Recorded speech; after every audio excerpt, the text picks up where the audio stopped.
আমি রাত 10টা 50 আমার বাজার থেকে দোকান বন্ধ করে অনুমানিক একবার ঠিক টাইমে হলো 10টা 50 পুলিশ বাড়ি থেকে 50 গজ সামনে কোয়েট রোড সংলগ্ন আমি কালবারের উপর দিয়ে হাঁটে যাইতেছি।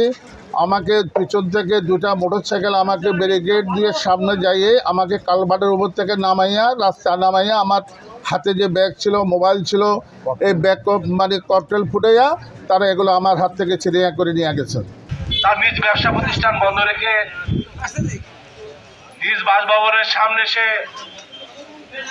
যখন উপস্থিত হয় তখন মোটরসাইকেলে কিছু সন্ত্রাসীরা অতর্কিত তারপরে হামলা চালায়, বোমা নিক্ষেপ করে।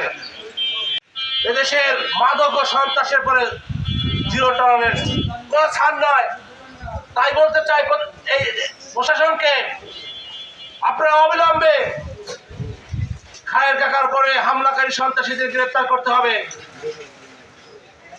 বাজারের প্রত্যেকটা দোকানদারদের নিরাপত্তা আপনাদের দিতে হবে। রাত 12টার পরে কোনো চার দোকান হোটেল খোলা থাকতে পারবে না। ব্যবসায়ী হিসাবে আমার শ্রদ্ধেয় বড় ভাই আবুল খায়ের পরে যে সন্ত্রাসী নৃশংস হামলা হয়েছে তার তীব্র প্রতিবাদ জানাই।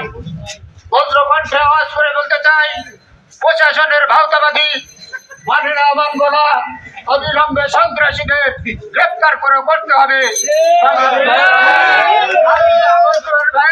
সন্ত্রাসী হামলা হয়েছে, আগামী দিন আপনাদের উপর হবে। তাই প্রশাসনের কোনো সন্ত্রাসীদের প্রশ্রয় দেবেন না। প্রশাসনের ভাইদের মধ্যে বিরোধ অনুরোধ করছি, আপনারা অবিলম্বে সন্ত্রাসীদের খুঁজে গ্রেপ্তার করুন। অন্যথায় আমরা বাজার গণি সমিতি এই বাজারে দুর্বার আন্দোলন করে তুলবো, তা আপনারা টেকেল দিতে পারবেন না। আপনারা অবিলম্বে এই সন্ত্রাসীদের গ্রেপ্তার করবেন। উপরে আজকে আক্রমণ হয়েছে, কালকে আমার উপরে হতে পারে, আরেক দোকানদারের উপরে হতে পারে। এর জন্য আমরা তীব্র নিন্দা ও প্রতিবাদ জানাই। আমরা আইন প্রশাসন জরুরিভাবে এই ব্যবস্থা না নিলে আমরা রাজপথ আন্দোলন করে বন্ধ করে দিয়ে এর ব্যবস্থা নেওয়া হবে। আইন শৃঙ্খলা এত অবনতি যা বিগত করে দিনে দেখা যায় নাই। আমাদের খায়ের ভাই যে পরিমাণে তারপরে যে হামলাটা হয়েছে কুয়েট রোডে, আসলে এটা একটা নিন্দাজনক বিষয়।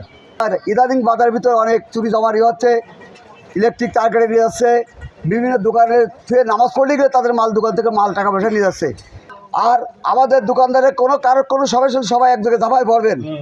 আমরা প্রথমত দোকানদার ভাই যারা আছেন তাদের প্রতি আহ্বান জানাই, আপনারা প্রত্যেকে সাহসী হন, ঐক্যবদ্ধ হন।